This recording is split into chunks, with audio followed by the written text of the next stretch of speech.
Vamos a continuar y en vivo y en directo está con nosotros a través del hilo telefónico el señor doctor Paulo Jordán, a quien saludamos de la manera más comedida. Paulo, buenos días. Vamos a tocar varios temas de la semana. Creo que lo más lamentable probablemente sea el arresto de Bucaram, y digo lamentable porque terminó transformándose en un show, en una payasada. Se burlaron de los ecuatorianos con esta detención de Bucaram, que todo el país la quería, pero detenerlo para liberarlo en menos de 24 horas me parece risible, absurdo, ridículo y que no debía pasar. Bienvenido. ¿Qué opinas sobre este tema y qué opinas sobre lo que dice Bucaram ayer? Aparece otra vez, con la cara dura de siempre, para anunciar que demanda al Estado y que va a demandar además a Teleamazonas. Bienvenido. Buenos días, Fernando. Buenos días, Ramón. Buenos días a todos los amigos que siempre están con nosotros en Colosal. Bueno, lo que tú dices de Bucaram, ¿no? Realmente el Ecuador vive cansado y molesto ya de verle a Bucaram, ¿no? Con esa desfachatez, con esa cara dura, con esa sinvergüencería, a él y su familia, diríamos, porque realmente todos están involucrados en este tema de la corrupción, ¿no? Nosotros hemos visto con mucho dolor cómo ellos jugaron con la vida, porque a nosotros no nos quita que ellos están tras de todos estos negociados de marzo, ¿no? Lamentablemente hasta ahora no llegamos a saber quiénes son las personas que entregaron la administración a estas personas, a esta familia, la administración de los hospitales, tanto del Ministerio como del IES. Y eso ha impedido que se pueda avanzar en las investigaciones. Pero, de todas maneras, creo que, como decimos, Fernando, esta gente no tiene poco de sangre en la cara, ¿no? No tiene un poco de sangre, un poco de pudor y reconocer lo mal que actúan y han actuado toda la vida. Porque, sin embargo, de eso, si nosotros nos podemos analizar, imagínate, la gente les ha dado en muchas ocasiones la confianza y el respaldo, ¿no? Y ellos han permanecido en la vida política del país, yo creo que ya va más allá de los 40 años. 40 años. Desde la vuelta a la democracia. Han sido ellos alcaldes, han llegado hasta la presidencia y siempre han salido por actos de corrupción, por ineptitud, por incapacidad. Acuérdate lo que pasó en Guayaquil cuando llegó a la alcaldía de Guayaquil. Y ella les manda Elsa ir. Bucaram. Y todos han estado en la política, todos los hermanos. Tú ibas a mencionar ese episodio en que murieron 4 personas, 2 adultos, 2 niños en Navidad, mientras ella había improvisado una... Tarima. No una tarima. No, desde el balcón creo que Desde el murió, balcón ¿no? estaba enviando por una rampa que había improvisado pelotas y caramelos, juguetes.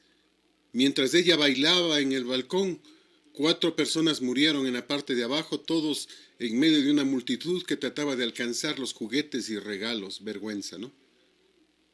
Y tras de los Bucaram, tú sabes que hay otras familias, asimismo de libaneses, que son los que han impulsado y han apoyado a Bucaram, ¿no? Todo el tiempo, aprovechando de las capacidades de cierto lenguaje que tiene Bucaram y cierto carisma que tiene, ¿no? Que es lo que le ha permitido estar en la palestra política por muchos años. Y ha medrado y ha vivido de eso. Pero, como decimos, todo el tiempo ha salido por incapacidad, por ineptitud, ha ido dando su coletazo y ha salido y ha regresado como que nada. Y esta última vez regresa en el 2017 o 18, creo que es que regresa, ¿no? 2017. Quienes le regresan son, hay que decirlo, el gobierno de Correa y Moreno. ¿Qué intereses tenían ahí? No se sabe, ¿no? ¿Qué intereses políticos había detrás de eso? Lo único que vemos es que después de eso, Bucaram y su familia ya venían lucrando del Estado, no de los 3 años atrás, vienen lucrando desde el año 2012, que creo que parece, ¿no? Así es. Acuérdate que el hijo Lalito también estuvo de asambleísta con la señora, los dos. La señora trabajaba en la asamblea y trabajaba en TC, ganando $20,000, según decían los remitidos de prensa en las redes sociales. O sea, ellos han estado toda la vida melando del Estado, sinvergüenzamente, por debajo haciendo, por arriba haciendo la oposición y por debajo negociando muchas cosas. pactando. No me quiero olvidar, reitero. O sea, lo de Bucaram ayer es ridículo, que va a demandar al Estado. ¿Por qué le va a demandar al Estado? Si es claramente que está involucrado en el tema, está involucrado absolutamente en la muerte del israelí. Él dice que le va a mandar saludos.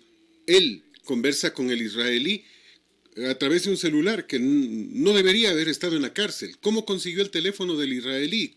¿Quién le dio el teléfono al israelí? ¿El mismo Bucaram? O sea, muchísimos temas que hay que irlos analizando. Bucaram dice que le va a mandar saludos con los amigos de él de la penitenciaría. Llegaron los amigos de él y terminaron matando al israelí. Se olvidaron de saludarle o le saludaron tan efusivamente. Vea, el asunto es clarísimo. Aquí no hay nada que reclamarle al Estado. ¿Qué le puede reclamar al Estado? De la prisión. Era lógico y normal. O sea, no hay forma. Que va a demandar a Teleamazonas es ilógico. La Constitución garantiza el derecho a la información. Cualquier persona tiene el derecho de recopilar, recolectar y difundir por los medios que fuere la información que obtuviere. Eso dice la Constitución. Más un medio de comunicación, obviamente como Teleamazonas, que a ratos pueden decir se pasaron de espectaculares, quizá, pero mucha gente dice, ¿y por qué Teleamazonas estuvo? Porque tenía que haber medios de comunicación, porque tiene que haber testigos en una detención a gente como Bucaram. Tiene que haber testigos, porque si no dirán muchas cosas de las que no sucedieron. Sí, que fue un exceso, quizás no. Uno nunca sabe con Bucaram qué va a encontrar. Él normalmente circula lleno de vehículos adelante, en la parte de atrás, guardaespaldas, bueno, cualquier cantidad. Entonces, ¿qué podía esperar el Estado? ¿Que fue tan armado? Sí, porque si lo vemos lleno de guardaespaldas, lleno de gente armada, normalmente circulando por las calles, cuando se lo va a detener tiene que irse con precaución, pues, ¿o no? Sin duda, lo que tú dices y lo que has manifestado a través de los noticieros es una verdad. Para los que desconocen o para los que no saben, creen que Abdalá Bucaram era solo y toda su familia.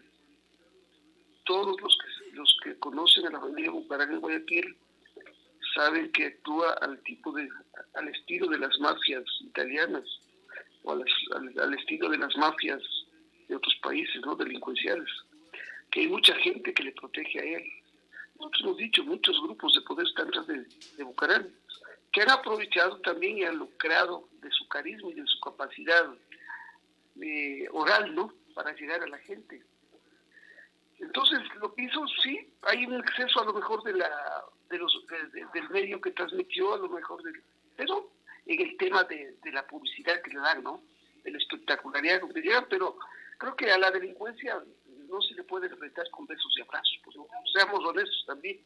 Tenía aquí la policía bien armada. Acuérdate lo que pasó hace pocos días atrás, cuando dijeron que se le ha secuestrado al abogado de Bucaram. Que le secuestraron y le iban a matar. O sea, Bucaram es adivino, ¿no? Porque ni le secuestraron ni nada. Yo quiero considerar que la Fiscalía tomó las medidas preventivas a fin de que no se haga la víctima después, pero finalmente es lamentable, Fernando, porque mucha gente, muchos políticos salieron a defenderle a través de los tweets, ¿no? Muchos políticos y muchos abogados. Yo no creo que ha habido excesos. A ver, mira, los principales abogados del país, digamos, Rafael Ollarte, dice que no tiene nada que reclamar Bucaram. Rafael Ollarte dice que no se puede reclamar, que quizás hubo un exceso, pero a la Fiscalía del Estado no le pueden reclamar nada. El señor Ismael Quintana, que es de los grandes abogados, concuerda absolutamente con el tema. No hay nada que reclamar, los Bucaram no tienen nada que reclamar.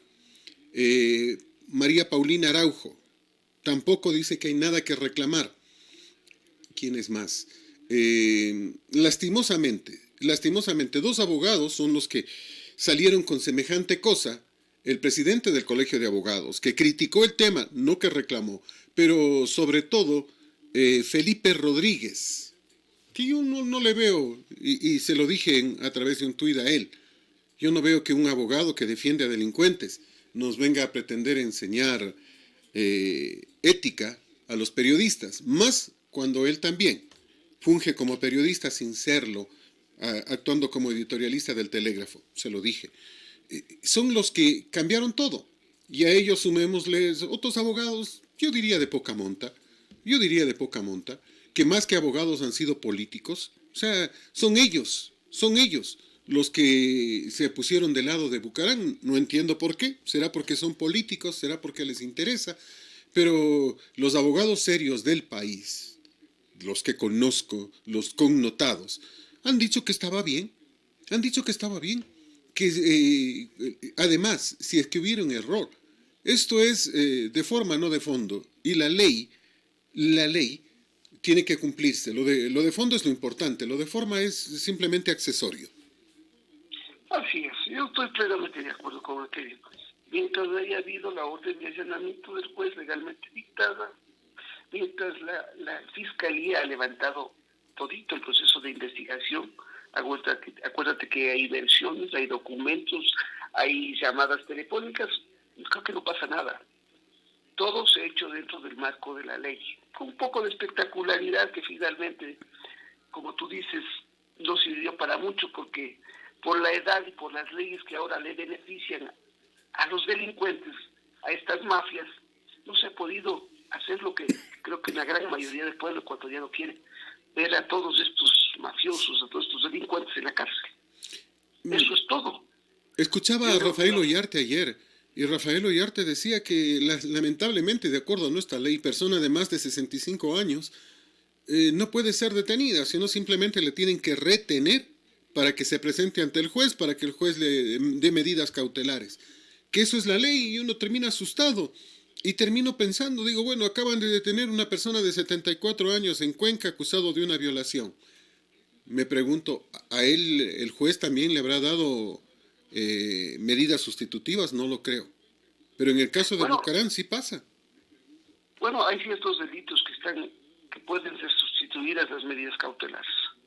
Pero acuérdate que la Bucaram está procesando por asociación, le están investigando por asociación ilícita. Pero el último delito ya no es asociación ilícita, pues. Está en un proceso de investigación, Fernando. Todavía tiene que haber unas audiencias de formulación de cargos. Pero tienen que procesarle por el delito de la muerte del israelí. O sea, que está investigándose de acuerdo. Pero esa tiene que ser la acusación, pues. Hay pruebas para aquello. Por supuesto, Fernando. Yo creo que lo que tú dices es una gran verdad. O sea, hay cosas que le involucran directamente a él y a Jacobo Bucaram. Y ahora se cayó todo sobre Jacobo Bucaram, ¿sabe? Se perdió de pronto, ¿no? Eso también llama la atención. Pero bueno, de todas maneras creo que se está investigando. Pues, ¿no? A veces no deberíamos ser muy duros. Yo creo que se está tratando de hacer las cosas. Hay que estar también conscientes que aquí nos estamos enfrentando a un poder económico, a un poder político mafioso que hay en la costa ecuatoriana y que es duro de roer, ¿no? Por algo están 40 años en la política, Fernando. No es tan simple, no es tan fácil. Pero creo que las cosas están haciendo bien.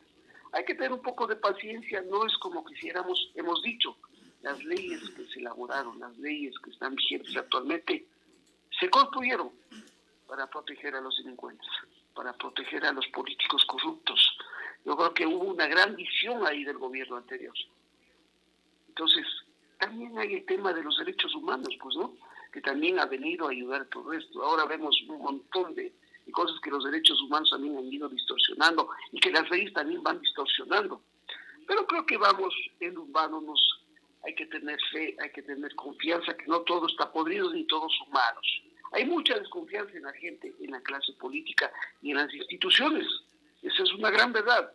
Pero tenemos que trabajar para recuperar esa fe y creer que el país puede salir adelante y que las instituciones van a hacer lo correcto, en este caso la justicia va a salir por sus propios fueros y que también hay buenos jueces, que también hay jueces que quieren precautelar, preservar los intereses de la patria y del Estado. Me quedo pensando en algunos temas y creo que esta es ocasión para empezar a sacar todas las mafias, porque las mafias no solo son delincuentes que roban algo, las mafias también son supuestamente ciudadanos de bien, bueno, no de bien, ciudadanos que con un título se convirtieron en el inicio del mal. Gente como Sergio Toral Salamea, como los Vanegas, como los Bucarán en Guayaquil, ya no pueden seguir existiendo como mafias, ¿no? O sea, paren esto. En todas las provincias del país, en todas, existe un grupillo, nunca más bien dicho, de abogados que están a órdenes de los delincuentes. O sea, más se demora la policía en detener a los delincuentes, a ellos ni siquiera tienen que llamarles, ¿no? Ellos están listos para correr y defender a sus clientes, a los que en cuanto les sacan los ponen a trabajar para que paguen al abogado. Uno termina diciendo, bueno, ¿qué nos está pasando? ¿Hasta cuándo empezamos a ver esto que no queremos ver? Alrededor de los delitos, alrededor de la delincuencia, se ha formado una rosca de abogados que se convirtieron en abogados de todos los delincuentes. Y esto también tiene que ser controlado, pues. O sea, lo digo con todas las letras y con la preocupación del caso. Muchos delincuentes, algunos que caen por primera vez, tienen que convertirse definitivamente en delincuentes para pagar a los abogados y entraron a la mafia y no salen jamás. Y esto es un secreto a voces, pero la gente tiene miedo de decirlo y ya es hora de empezar a disolver todas estas mafias. Lo de Toral Salamea es un voz populi a nivel nacional enorme, enorme. Y esto no puede seguir pasando, pues. Bueno, Fernando, en estos temas creo que constitucionalmente también la ley, la Constitución, los derechos humanos, la Declaratoria de los Derechos Humanos habla de que toda persona tiene derecho a la defensa, ¿no? Sin embargo, eso es verdad. Hay muchos abogados, muchos profesionales del derecho que se han dedicado a defender a esta clase de segmento de la población, ¿no? También hay que decirlo, los jueces no aplican. Y con todo el respeto, mi querido Paula, se convirtieron en jefes de la mafia. Tú sabes que eso produce mucho dinero también, pues, ¿no? Uh-huh. Sacarle a un delincuente cuesta mucho dinero también. Hay mucha gente que le gusta hacer rápido la plata y de cualquier manera. Pero hay otros profesionales que en cambio saben lo que defienden y defienden cuando creen que es prudente, ¿no? Bueno, de todas maneras es parte de la profesión también, Fernando, y no se podría negar. Pero creo que también ahí es problema de la aplicación de la ley y de los jueces.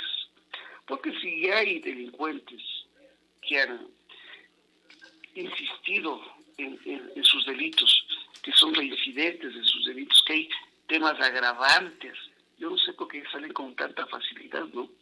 Porque todo es una mafia, porque todo es una mafia. Empezando del abogado, siguiendo por el secretario y concluyendo con el juez. Todos están dentro de la misma rosca. A veces hasta los fiscales se encargan de poner el delito menor o de equivocarse en determinar la falta para ayudar al reo, al convicto, para que pueda salir con facilidad. Siempre hemos dicho, Fernando, no se puede generalizar. No creo que todos son corruptos, no. ni todos son buenos. No lo he dicho, pero sí hay. Sí hay. Hay determinados funcionarios, determinados servidores judiciales, determinados operadores de justicia que a lo mejor sí sirven a los intereses de estas mafias, de estos grupos delincuenciales, de estos grupos políticos. Nosotros hemos visto todo este tiempo con mucho asombro cómo tú ves esas mafias políticas, estas mafias económicas que existen, han incursionado en las instituciones y han puesto gente, y a través de ellos hacen los grandes negociados con las instituciones. Eso hay que limpiar, eso hay que sacar a toda esa gente, porque están haciendo mal a la institución y están haciendo mal al Estado ecuatoriano. Y a estas mafias delincuenciales, a estas mafias económicas que están aprovechándose de los recursos públicos, hay que perseguirlas. Pero para eso, como te he dicho, necesitamos buenos jueces. Creo que hay buenos jueces, pero también hay de los otros. Y eso hay que ir purgando. El Consejo de la Judicatura, que es el órgano administrativo de la función judicial, tiene que ir evaluando a los jueces. Tiene que ir procesando a los jueces que no cumplan adecuadamente. Tenemos que exigir eso. Nosotros hemos dicho, de 137 asambleístas, que son los encargados de legislar y fiscalizar, dicen que 103 van a la reelección. Imagínate. El 80%. Una gran mayoría de estas personas que no han demostrado capacidad, honestidad, muchos de ellos se aprovecharon de su puesto para sacar provecho personal. Muchos se han enriquecido ilegalmente. porque han creado empresas, comenzaron a ser constructoras y se hicieron empresarios. A esa gente hay que desterrar completamente. Entonces, ¿qué hemos dicho, Fernando? Realmente el nivel de la clase política en el país, en el Ecuador, es mala, es pésima. Y los partidos políticos no han entendido hasta ahora eso. Por eso es que necesitamos que la sociedad civil, a través de todas las instituciones, llámese en universidades, ojalá, llámese en cámaras de reproducción, llámese en una serie de instituciones que hay, gremios de periodistas, gremios de profesionales, podamos llevar una transformación y exigir al Estado, exigir a los estamentos cambios para poder cambiar la realidad del país. Porque ya esperar de los gobernantes, esperar de la clase política, esperar de una asamblea donde que gran cantidad de asambleístas están involucrados en actos de corrupción, ¿qué podemos exigir? Y el problema es que no se hicieron los cambios, ¿no? O sea, por ejemplo, todo el país dice 137 asambleístas es un exceso. Pero vamos a volver a votar por 137 asambleístas porque nadie quiso escuchar. Y a esta altura ya no se pueden hacer cambios. Los cambios se hacen con un año antes del proceso electoral. Es decir, volvemos a lo de siempre. Volvemos otra vez a que el Estado les va a pagar a todos los políticos. Volvemos otra vez a lo mismo. Y se agrava porque el Consejo Nacional Electoral toma una decisión por mayoría, una decisión que pretende burlar al pueblo ecuatoriano, aunque ellos en la noche rectificaron. Pero, ¿qué es lo que dice con esa decisión? Que pueden, debido a los problemas del COVID, que pueden inscribirse vía telemática. ¿Qué significa aquello? Que el prófugo de Bélgica podría inscribirse para cualquier caso, porque antes solo podía inscribirse exclusivamente en la legación de Bélgica, podría acercarse para inscribirse como asambleísta por el extranjero, nada más, ¿no es cierto? Ahora está habilitado para cualquier cosa porque puede inscribirse telemáticamente. Pero dice que para su aceptación y oficialización de la candidatura tiene que acercarse a la dirección del órgano electoral. ¿Cómo funcionan las cosas, Paulo? ¿Por lo que dicen o por lo que hacen? Porque ellos elaboran una disposición que consta y en la disposición no dice aquello. Se contradicen después simplemente con la finalidad de calmar las aguas, pero lo que hacen, lo válido, es lo que firman, la disposición escrita que toman y que la publican. Te lo he dicho, Fernando, y hemos comentado en la radio, yo no tengo mucha confianza en el actual Consejo Nacional Electoral, dirigido por la señora Tatamay, porque están respondiendo a determinados partidos políticos que han estado gobernando por estos últimos 14 años. ¿Cómo está conformado el Consejo Nacional Electoral actualmente? Por una mayoría de Pachacuti, una mayoría del correísmo y una mayoría aparentemente del Partido Social Cristiano. No aparentemente, del Partido Social Cristiano. Eso lo dijo Henry Cucalón. Dijo que ellos apoyaron al señor, que no es social cristiano, pero lo apoyaron, es decir, ellos lo pusieron allí y ahora pretenden decir que no pueden controlarlo. Es problema de ellos, pero lo bueno, lo malo que haga el señor tiene que caer sobre el Partido Social Cristiano, que son los culpables y responsables de la presencia de Cabrera allí. Entonces, entenderíamos que como estas últimas elecciones se ha ganado en la mesa, no en las elecciones. Piensan hacer lo mismo. Entonces, lamentablemente, veríamos en la próxima asamblea, a lo mejor hasta en la presidencia, alguien que vaya por ahí, pues no, que responda a los intereses de los actuales miembros del Consejo Nacional Electoral. No quisiéramos creer eso, pero como van manejándose las cosas como se han manejado, y con el descaro que maneja esta señora, el Consejo Nacional Electoral, como que no brinda garantías para creer que van a ser transparentes las elecciones. Ahora, te digo, Fernando, no sé, hay un desconcierto en la mayor parte de ecuatorianos. ¿Cómo podemos cambiar al país con los mismos?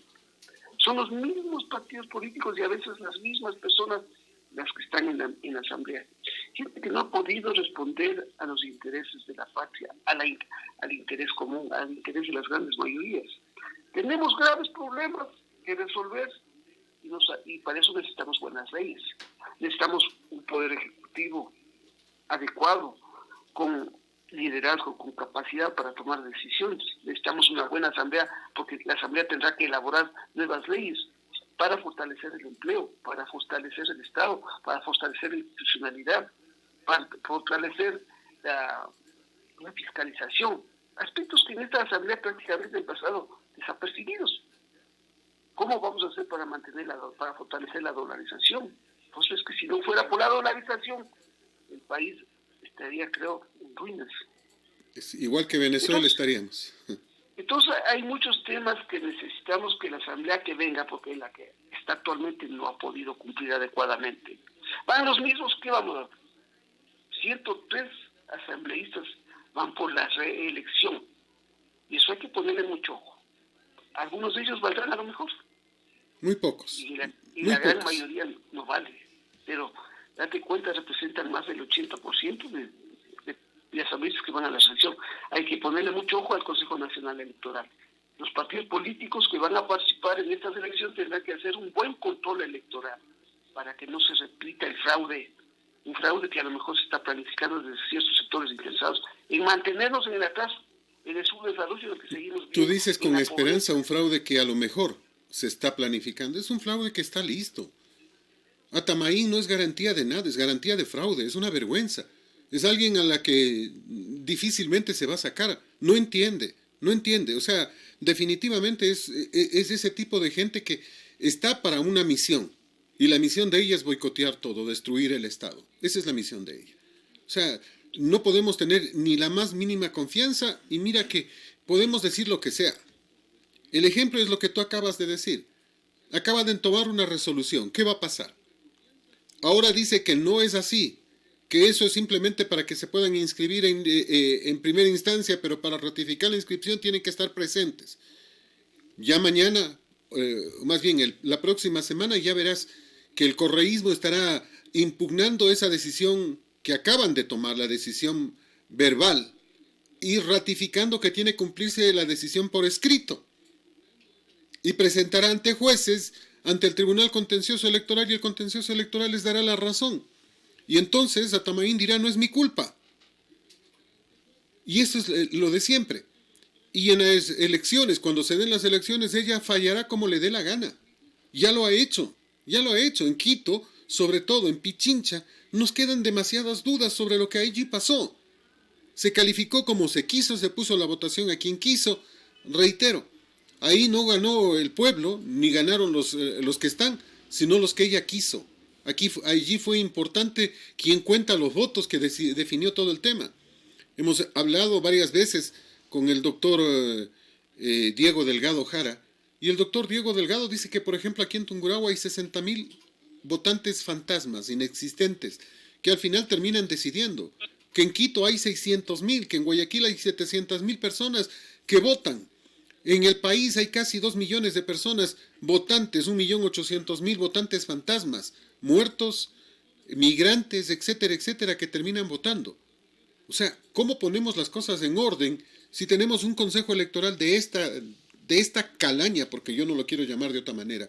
Y no me refiero a los trabajadores del Consejo Nacional Electoral. Me estoy refiriendo a los que hacen el fraude, a los que dirigen, a los que apagan los equipos, a los que ponen jefes de proceso electoral politizados con claro afán de desnivelar las cosas, pues. Hemos dicho, Fernando, el problema del ecuatoriano es que hemos endiosado a la clase política. Una clase política mediocre, inepta, incapaz de hacer las grandes transformaciones que necesita el país, que necesita el Estado ecuatoriano, que solo han buscado el privilegio personal, el privilegio del grupo, el privilegio del partido político, y de unos pocos. Eso tenemos que cambiar. Cuando la clase política entienda que ellos responden al pueblo ecuatoriano, responden a la gran mayoría de ecuatorianos, deben entender el momento difícil, complejo, grave que estamos viviendo actualmente. Es una cuestión de supervivencia. Si la clase política cree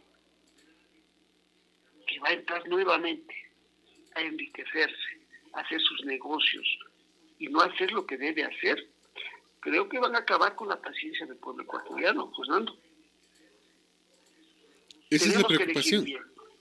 Tenemos que elegir, es que los momentos actuales, Fernando, son bien difíciles, si no se toman las medidas adecuadas, si no se crean las leyes adecuadas, si no se maneja bien la parte económica, la parte productiva, tenemos el espejo de Venezuela. Yo no sé si los ecuatorianos queremos irnos a ser parte de los países más pobres. Si algo nos ha sostenido es la dolarización, si algo nos ha sostenido es que, gracias a Dios, vivimos en un país rico en recursos naturales. Yo creo que hay gente buena también aquí, hay políticos buenos también, pero hay un grupo de partidos políticos sinvergüenzas que nos han mantenido hasta ahora en el subdesarrollo y la pobreza que vivimos actualmente. Eso hay que cambiar. Hay que hacerle entender al político que no vivan endiosados, pues. Ellos son simplemente entes que han sido puestos por los ciudadanos para construir una sociedad más justa, para construir una sociedad más próspera, una sociedad donde que el ecuatoriano tenga la posibilidad de tener empleo, de tener seguridad, de tener tranquilidad, de que la patria va a seguir adelante y por el sendero del desarrollo. Ahora, ¿cuál es el problema para las próximas elecciones? Primero, este Consejo Nacional Electoral, de lo que ya hemos hablado.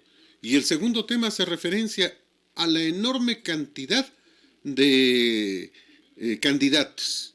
Creo que estamos en 24, 25 candidatos. Y todos los días se suman más, salen candidatos como hongos por todos los lados. Y con ninguna capacidad. O sea, yo me pregunto, por ejemplo, a Wilson Merino, que no tengo el gusto de conocerlo. Revisé su currículum vitae y no aparece nada. Pues, o sea, ¿qué proponen? Me quedo pensando en el propio Fernando Balda, me quedo pensando, no sé, en Guillermo Lasso, me quedo pensando en Álvaro Noboa, me quedo pensando en Lucio Gutiérrez, me quedo pensando en los 5 candidatos social cristianos, en Sonnenholzner, que dicen que ya no va. O sea, ¿en qué cambiamos las cosas con esos candidatos? ¿En qué cambiamos? O sea, aparece Carlos Añac de la Bastida, que también dice que va a ser candidato. Un ridículo tipo que es abogado, Pedro Granja, que alababa y loaba al correísmo y que es bucaramista, y ahora ya le escucho decir una frase ridícula. Ayer dice que el mejor cerebro como presidente lo ha tenido Correa toda la vida y que los hospitales y las carreteras fueron hechas por Correa, claro, con sobreprecio y con dinero del Estado, pues obviamente. Pero esta gente que aparezca, que diga que él acepta la candidatura que le han propuesto un grupo de amigos, tendrá pues amigos ese señor. De lo que yo sepa, conozco, todo el mundo le insulta y todo el mundo está en redes esperando que por favor se candidatice para localizarle y escupirle en la cara, que es lo que él pedía. Porque el propio Pedro Extragranja, así se dice, en Twitter, decía que él nunca va a estar en política y que si alguna vez lo ven en política, por favor, con autorización de él, a pedido de él, que lo paren en la calle y le escupan en la cara. Así que los únicos que están esperando que se candidatice son tantísima gente que dice que están en fila para localizarlo y escupirle en la cara. O sea, yo creo que ni siquiera amigos. Y uno termina diciendo, bueno, ¿y esta gente? Estos señorones que parece que son los únicos. Bueno, yo me pregunto de dónde. Ayer me entero que se retiró la candidatura de Jaime Vargas y que se retiró también la candidatura de Leonidas Issa y que ya ellos, la CONAIE le amenaza a Pachacutic y dice que van a hacer justicia indígena y que los van a castigar por politizarse, por vender, porque no encuentran una posibilidad de que haya democracia en Pachacutic. Lo dice la CONAIE, el brazo político de la CONAIE es Pachacutic, supuestamente, pero aparentemente ese brazo político se zafó del cuerpo y se puso en otro lado. Y el tema va a ser complejo y grave porque la CONAIE puede, entre comillas, dice, rechazar a los candidatos indígenas. Es decir, todo esto es más grave aún. Y se habla de diferentes temas. Se habla de que Isa al final sí será candidato, pero será candidato con Jairala, que al final supuestamente votará al correísmo y se irá con el sector indígena. Bueno, muchos temas, demasiados nombres, pocas propuestas, y lo que veo al frente es fracaso para el Ecuador, nada más. Sí, es difícil de entenderlo. Parece que la ley de partidos políticos, estas leyes, los reglamentos del Consejo Nacional Electoral sobre la forma como han de operar los movimientos políticos, los partidos políticos hay que reformar, porque eso ha producido una masificación de candidatos y de movimientos y partidos políticos que parece insensato también, ¿no? Sí, es un derecho constitucional a elegir y ser elegido. Creo que todos podríamos tener esas expectativas de ser concejales, alcaldes, asambleístas, pero creo que todos deberíamos entender primero que tras de eso hay mucha responsabilidad, mucho compromiso con la patria, mucho compromiso con la mayoría de ecuatorianos. Creer que es tan difícil la situación actual como para decir cualquiera, yo soy presidente. No, no es así. Creo que tenemos muchas personas que tienen mucha capacidad para a lo mejor llegar a ser presidentes, pero solos no van a llegar. Yo he oído en esta semana también Montúfar. Yo creo que es un buen tipo, un buen político. Lamentablemente no es demagogo como el resto, ¿no? Y Acuérdate que fue una de las buenas opciones para llegar a la alcaldía de Quito. hasta ahí, Paulito. Yo creo que para la alcaldía de Quito inclusive podría tener algún inconveniente. Pero de ahí saltarse a la presidencia de la República sin equipo, sin un programa, sin ideas, pues yo creo que ya eso es lo que nos cambia. O sea, yo tampoco estoy en contra de César Montúfar, no estoy en contra del propio señor Lasso, no estoy en contra de Sonnenholzner, pero creo que hay que ir quemando etapas. Y Sonnenholzner no lo ha hecho. Cristina Reyes no lo ha hecho. Los Henrys del Partido Social Cristiano no lo han hecho. Algo más sí. César Ron, algo más sí. Que por lo menos tiene una serie de ideas, que por lo menos ya antes fue candidato. Pero salir de la noche a la mañana a pretender ser candidatos. Me pregunto, ¿cuál es la política que tiene preparado Leonidas Issa en caso de ganar? ¿O es simplemente cuestión de ya veremos allá? ¿Cuáles son las propuestas que tiene Jaime Vargas? Nunca en su vida han trabajado estos señores. Vargas no se le conoce ni oficio ni beneficio. Igualito al señor Correa, que tampoco tenía nada, excepto ser profesor. Igual que Bucarán, que nunca trabajó. Y de la noche a la mañana ya listos. Reitero, ¿de qué viven? ¿De qué viven? Uno termina diciendo, bueno, algo está pasando, algo está pasando. O sea, he mencionado a todos los candidatos y creo que 2 o 3 pueden tener alguna idea, porque han estado ya varias campañas, porque de alguna manera se han preparado. Porque, por ejemplo, en el caso de Lucio ya fue presidente y conoce lo que pasa. En el caso de Noboa, porque la gente dice, no, el señor de alguna manera ha administrado perfectamente, lo único que sí sabe bien es producir, generar dinero, generar riqueza, y es lo que el país necesita. El señor Lasso, que no termina de cuajar, que no es simpático, que no tiene ángel, pero que de alguna manera tiene ya una propuesta preconcebida. Y para los que no tienen propuestas, un foro especial ha lanzado una serie de ideas que deberían por lo menos leerlas, aceptarlas, entenderlas, buscarles cómo aplicarlas. Entonces yo creo que ya viene siendo hora de cambios, de seriedad, de política diferente, no de lo mismo. Sin duda lo que tú dices es lo correcto. Creo que es hora, Fernando, de dejar la vanidad. No sé si a lo mejor este abanico de candidatos es por los centavos o los dólares que les va a dar el Consejo Nacional Electoral, ¿no? Porque en muchos casos se habla, esta semana mismo se decía, si Bucarán, que dice que ahora va a lanzarse también a la presidencia, que sinvergüencería, ¿no? Va a recibir $300,000, será la plata que les mueve también, ¿no? Porque ya llegando a la práctica, tú has dado algunos nombres, hemos dicho aquí claramente, a lo mejor llegará Noboa, a lo mejor llegará Lasso, que son opciones más claras, más específicas, que hemos visto mejores planteamientos. A lo mejor llegará uno del correísmo, a lo mejor, por ahí no sé, alguno más. Pero esto será un saludo a la bandera. Pero mira, ¿cómo no va un saludo a la bandera? ¿Sabes cuál es la propuesta de Isidro Romero que dice que va a ser candidato? A ser campeón a Barcelona, campeón de América. ¿Y No, cómo no, se no son- justifica? ¿Cómo se justifica? Dice que MLE ganó todos los campeonatos nacionales con el apoyo de Correa, que creo que es cierto. Pero, ¿qué nos está diciendo de fondo? ¿Que va a tomar dinero del Estado para apoyar a Barcelona para que pueda ser campeón de América? ¿Y eso en qué le beneficia a la mayoría de los ecuatorianos? O sea, es una ridiculez que haga esa no, no. propuesta. Fernando, el problema es que la clase política nos creen torpes a todos los ecuatorianos. Nos creen tontos a los ecuatorianos. Esa etapa tenemos que ir superando. Creo que todos los ecuatorianos estamos en la obligación de exigir a los partidos políticos, exigir a los candidatos más coherencia, más seriedad, más corrección. Está en riesgo, está en las manos de ellos el futuro del país. Entiendan la situación económica, la situación sanitaria del país es grave, el tema del empleo. Se habla que el 80% de los ecuatorianos que están en capacidad de empleo, en la actualidad está desempleado.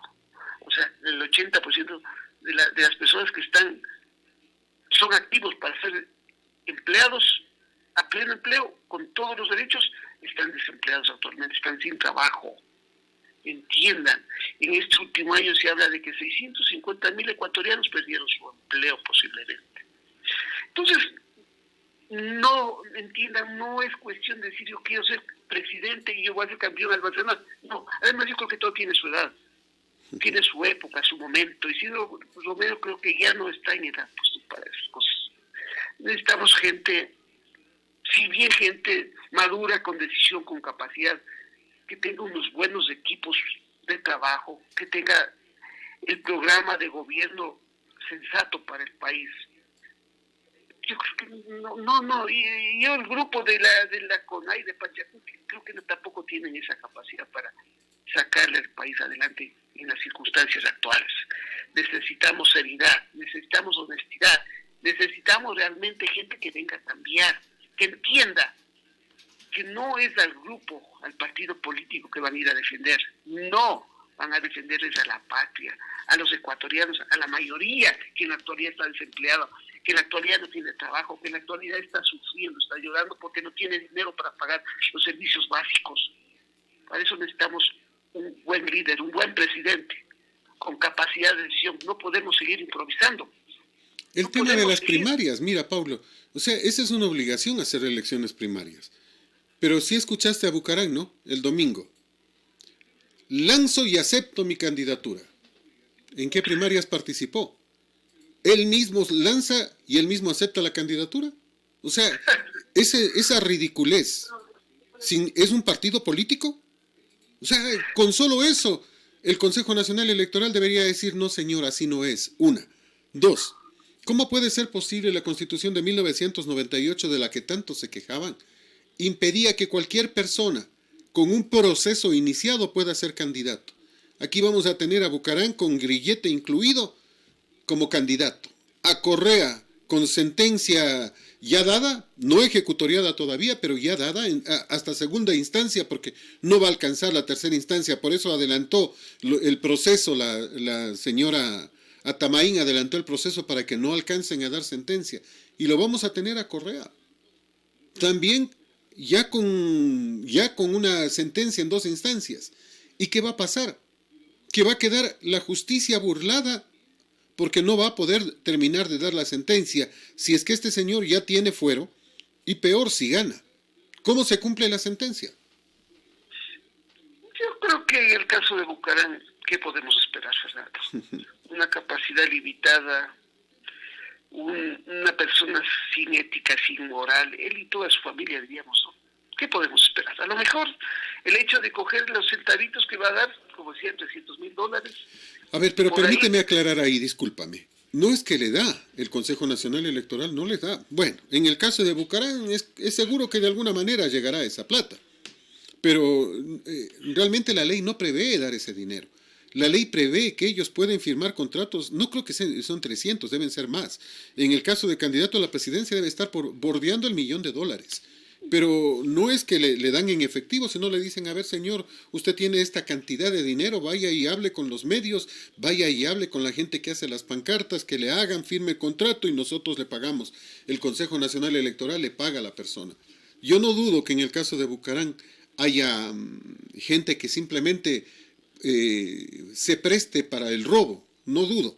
Yo recuerdo ya que aquí en Ambato hace algunos años atrás, no recuerdo exactamente, parece que 2014 o antes, había creo que $40,000 para la campaña política. Y por varias ocasiones nos ofrecieron, nos invitaron, nos dijeron que nos iban a dar la publicidad y nos pedían que cubramos algunos eventos y que les acompañemos, etcétera, etcétera. No nos dieron la publicidad. No, me topé con la persona que me llamaba y me convocaba y me dice, ¿qué fue? ¿Cómo estás? Que, etcétera, etcétera. 2 días antes, lunes, se cerraba la campaña el día jueves. Hablamos lunes y me dice, ¿qué fue? ¿Cómo estás? No he escuchado la publicidad, ¿a qué horas nos estás pasando? Le digo, no contrataron. ¿Cómo que no contrataron? No contrataron. Ese rato llamó por teléfono y le dijeron que el tesorero no había querido sacar el dinero, que no había contratado con ningún medio, que no habían hecho nada. Lunes me dijo, mira, esto lo vamos a cambiar, ya voy a ver cómo se hace. Lunes habían nombrado un nuevo tesorero, martes se posesionó, miércoles sacaron el dinero, miércoles. Yo no sé cómo hicieron, pero entre miércoles y jueves se acabaron los $40,000. En una sola radio de Pelileo. O sea, sí, cierto. Tuve una llamada y me dijeron, por favor, que necesitaban facturas y que nos iban a pagar una parte. Les dije que nosotros no hacemos eso. O sea, nosotros cobramos por publicidad realizada. No somos parte de ninguna forma de atraco al país. No me volvieron a llamar, obviamente. Porque, o sea, con nosotros golpearon en hueso, con nosotros nunca. Pero entiendo y reitero, una sola radio de Pelileo cobró los $40,000. Era imposible que pueda devengar en un día y medio el tema de la publicidad, porque miércoles alistaron todo, miércoles sacaron el dinero, pero hasta firmar el contrato, hasta que se hagan todo, yo estoy seguro que eso deben haber pasado unas 4, 5, 6 horas. Es decir, descuente el miércoles. Solo el jueves, en un solo día, se comieron $40,000. O sea, esto lo digo para que la gente lo sepa. No es que le dan el dinero, pero sí hay formas de sacar ese dinero de la manera que he explicado. Sí, simplemente. Ya nos pasó. Un partido político a través de un señor nos llamó por teléfono y me dijo que quería firmar un contrato de publicidad con la radio.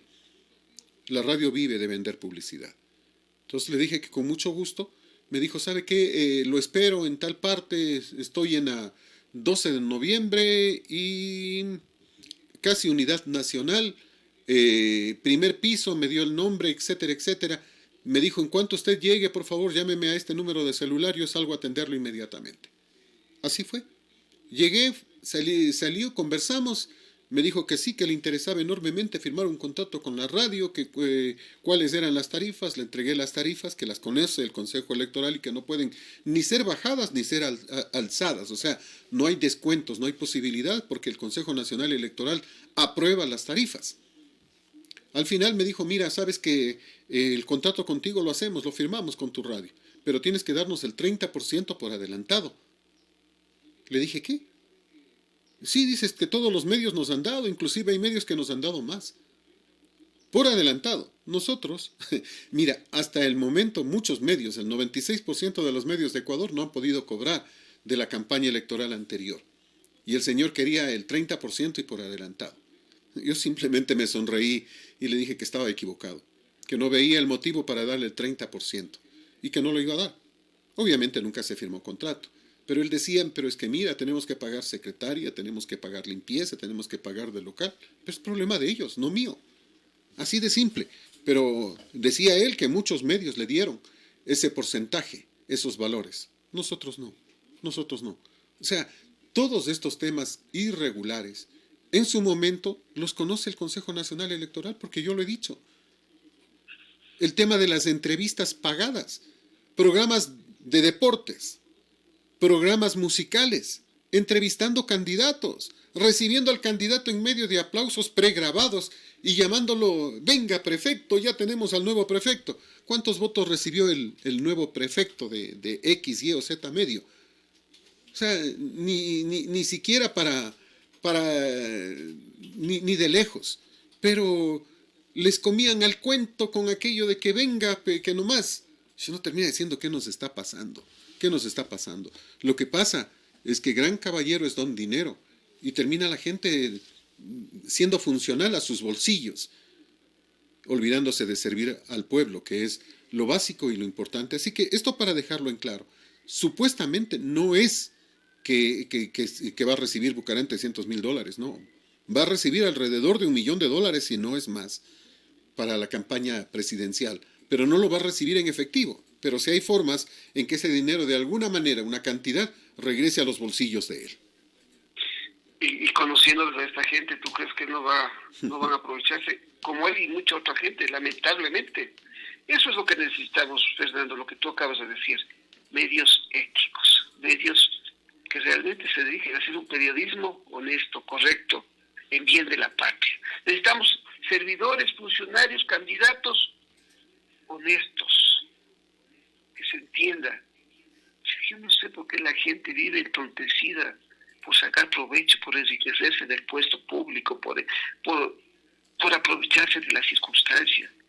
Yo digo, no les duele la circunstancia actual de la gran mayoría de ecuatorianos que no tiene empleo, que no tiene trabajo, que no tiene dinero para la pensión de los hijos, para pagar los servicios básicos, para pagar la luz, para pagar el arriendo.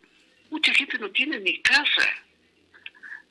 Hemos dicho en varias ocasiones, esta pandemia sanitaria nos está llevando a una pandemia económica voraz, increíble, terrible, que recién estamos comenzando a sentir las cosas.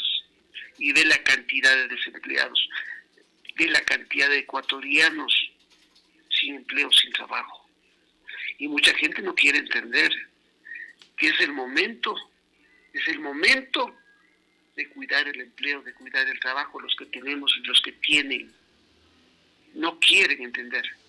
Las instituciones tienen que estar formadas por gente decente, por gente honesta, por gente que entienda que el servicio al prójimo, que el servicio al público es lo básico. No creer que entra a un puesto público a hacer plata, a hacer billete, a sacar provecho personal o a no ir a trabajar porque no quiere, porque para ellos es tan simple, ¿no? Consiguen un certificado médico y con eso ya no voy a trabajar, ya soy vulnerable. Esas cosas tenemos que cambiar, en las instituciones tienen que estar gente ética, gente moralmente buena. Eso hay que cambiar. No todos son malos ni todos son buenos, Fernando. Pues te he dicho. Y lo que tú dices, lo que ha pasado en el Consejo Nacional Electoral, lamentablemente, a lo mejor volverá a pasar, ¿no? Porque también hay gente en el sector privado, habrán medios que se prestan para estas cosas. Tú lo dijiste, hubo una radio que se prestó para eso. Las circunstancias actuales son diferentes. Quisiéramos entender después de que los ecuatorianos en su mayoría o en un gran número han perdido su empleo, están pasando momentos difíciles, debería llamarnos a un cambio profundo, a una meditación importante de que necesitamos apoyar, necesitamos creer que el país tiene buenos líderes, que tiene buenos políticos que nos van a sacar de estos momentos graves que estamos viviendo. Sí, uno por la pandemia sanitaria y otro por el tema económico, nos va a comer si no tomamos las medidas adecuadas. Tenemos una dolarización que nos ha permitido sostenernos de alguna manera, pero eso no es suficiente. Necesitamos crear leyes que fomenten el empleo. Necesitamos que un Estado solvente ayude a las empresas, ayude a los sectores productivos. Necesitamos un Estado que disminuya impuestos, no cree impuestos, sino disminuya impuestos. Necesitamos crédito barato y a largo plazo, y ojalá con meses o años de gracia, para que la empresa, para que el empleo vuelva a flotar. Y eso no lo vamos a hacer con candidatos improvisados. No lo vamos a hacer con los que destruyeron el país en octubre.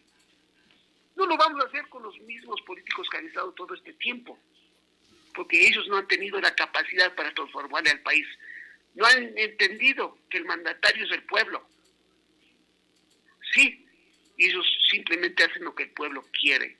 ¿Y qué es lo que quiere el pueblo? Bienestar, progreso, prosperidad, desarrollo, confianza, creer que nuestro país va a seguir adelante y que usted va a tener aquí la oportunidad, las oportunidades para progresar, para desarrollarse, que si usted sale de la universidad como profesional, usted va a conseguir un trabajo o va usted a tener la posibilidad de emprender en algún tipo de actividad. Y el Estado le va a dar esa posibilidad de desarrollarse. Le va a garantizar a través de qué? De leyes que permitan su desarrollo. Pero para eso no podemos seguir improvisando. Esta serie de candidatos o de futuros candidatos tienen que primero entender que primero deben saber cómo funciona el Estado. Muchos de ellos no saben ni cómo funciona el Estado.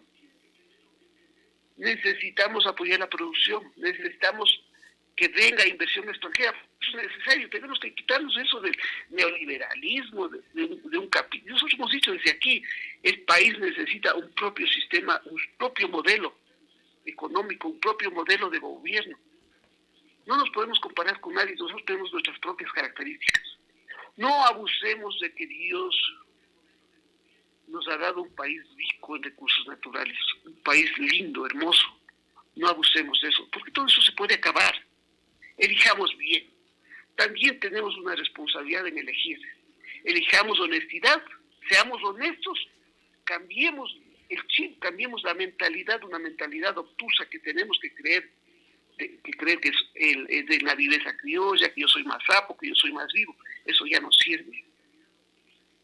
Entiendan, los momentos actuales demandan otra actitud del ecuatoriano, otra actitud de nuestros gobernantes, otra actitud de nuestros políticos. Permíteme ratificar lo que acabas de decir. El tema del mandante. El pueblo es el mandante. El mandatario significa el que obedece, el que escucha. O sea, esto para dejarlo claro, porque hay mucha gente que dice el presidente es el primer mandatario. Sí, pero eso no significa que él es el que manda, sino el primero en obedecer. Eso significa mandatario. El mandante es el pueblo, es el que determina este tema que para nosotros es básico y fundamental. Hablaba sobre este asunto de los funcionarios públicos. Hay que reducir el aparato estatal.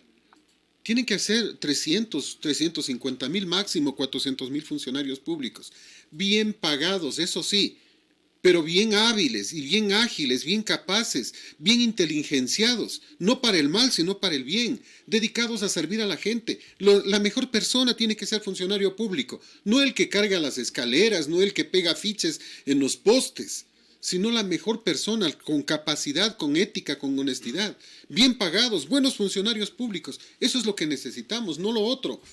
Y en las elecciones, escoger bien. Ya no nos podemos equivocar. No podemos seguir jugando con el futuro del país, pues. Es básico, Fernando. Las instituciones se nutren de buenas personas, de personas éticas, responsables, cumplidoras de la ley, que no entren a creer que el puesto público es para enriquecerse o hacer plata o hacer negocios o hacer fortuna.